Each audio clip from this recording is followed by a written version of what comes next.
Welcome to this explainer. If you're an early stage business owner and you're starting to feel, well, the weight of a growing business, you are absolutely in the right place.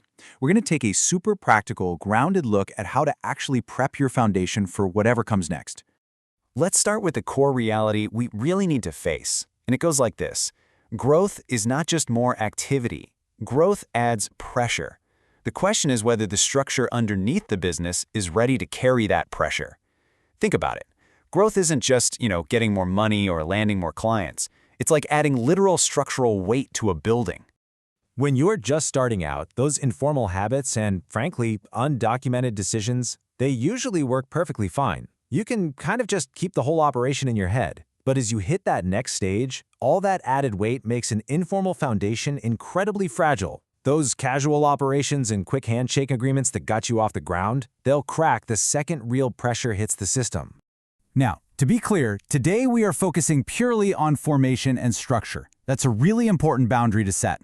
We are not talking about your day-to-day finances here, stuff like detailed financial tracking, bookkeeping, tax filings, GST/HST reporting, and calculating payroll. All of that belongs over in the tax and financial discipline category. So just remember, this is strictly a structural review.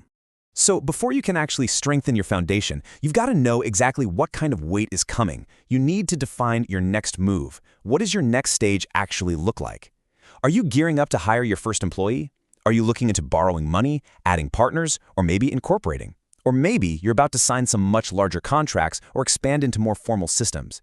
The point is, by naming what that next stage is, you'll know exactly where the new pressure is going to hit your business. Once you've got that next move pinned down, it's time to pressure test the foundation against it. On the core structure side, you've got to review things like your entity structure, registrations, ownership, authority, and your core business records.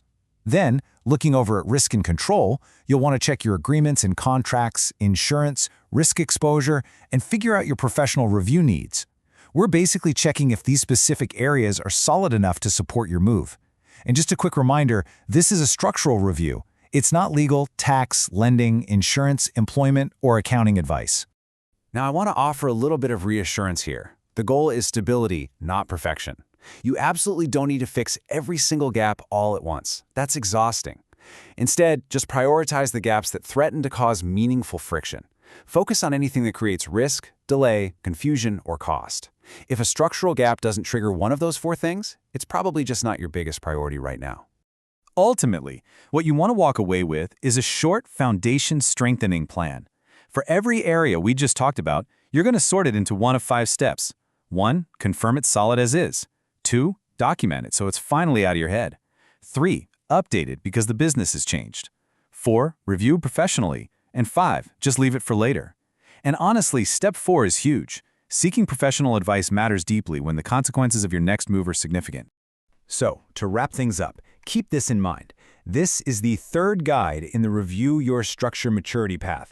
It helps you strengthen the foundation before the business takes on the next stage of complexity.